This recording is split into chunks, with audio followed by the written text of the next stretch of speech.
Hey guys, it's your boy Daniel here. When I hear the word MapleStory, I'm immediately reminded of grinding and party quests. And so I started to wonder what that would look like in the future of MapleStory Classic server. Because the difference is how people remember the game. Because back then, it wasn't just about leveling up. It was about how I spent my time and who I spent it with. Grinding was a big part of that. I'd log in, pick a map, and just settle in. Same mobs, same map rotation, same background music looping until it became part of my brain. And for me back then, it was a lot of Linkin Park songs back to back. I wasn't rushing, I was learning my class, figuring out positioning and maps, timing skills, and slowly getting stronger. There was something calm about it, knowing exactly what I was getting into, and even though progress is slow, it felt earned. But eventually, that grind would start to wear on me. And that's usually when Party Quest came into the picture. Party Quest felt different. I wasn't alone anymore, I was suddenly surrounded by people jumping and talking. It was one of the first social experiences that made the game so memorable. From finding party members, hoping someone or myself didn't die, or else it was a potential wipe, and finally trying to figure things out together. Kerning PQ, Ludi PQ, Orbis PQ, each one had its own personality. You'd mess up, laugh it off, and try again.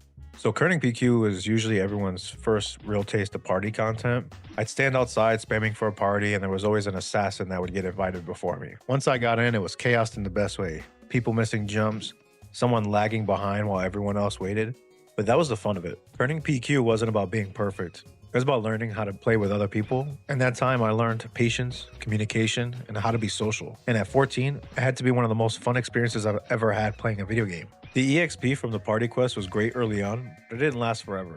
Eventually I'd outgrow it, but still, I'm sure for a lot of us, turning PQ was where Maple really started to feel alive. Ludi Party Quest is where things got serious. LPQ felt like a graduation from middle school to high school. Suddenly, coordination mattered. People started talking about roles, timing, and efficiency. This is where I heard about things like the KMS box puzzle strat, not because it was required, but because everyone wanted faster runs. I remember wiping sometimes because someone or myself down jumped an extra time into a floor of round bots that would one-shot you because they were meant for a thief with dark sight. I'd be the one person who always asked what the combination was for the teleport box stage, and somehow that became part of the experience and fun of it all. LPQ took more time, but it felt rewarding when everything clicked. It wasn't just about EXP, it was about teamwork. I started recognizing names, I remember who was good, who struggled, and who always knew what to do. The rewards were great, 60% scrolls for various weapons for progression, or mesos if you sold them. And like Kerning PQ, I'd reach the level cap and move back to grinding. Orbis Party Quest felt different from the start. It wasn't really just about learning, it was about speed. People wanted fast clears, quick rewards, and clean runs. That's when things like smuggling became common because it simply made things faster. I wasn't always running OPQ for fun, I was running it because it was efficient. And honestly, that's where I could really see the shift. Party quests were still social, but optimization had started to take over. People knew what worked, and anything slower just didn't make sense anymore. But OPQ wasn't bad by any means. It was probably one of the few party quests that actually had rotational puzzles like the vinyl record stage, and changed depending on what day of the week it was. I actually needed to learn the party quest in terms of what rooms to do first and how to split the teams for efficiency. Still, when a run went smooth, it felt good. There was a rhythm to it. Everyone knew their role, and things just flowed. So one of the common threads was with all these party quests had in common was the balance between time and payoff. Early on, PQs felt great, but later, grinding quietly pulled ahead. Not because PQs are bad, but because they were never meant to be the fastest option forever. They were meant to break up the grind, to bring people together, to give stories to remember, and honestly, that's what most of us do remember. Not how good the EXP was, or the rewards, but the memories we made while doing them. So why does this balance still matter?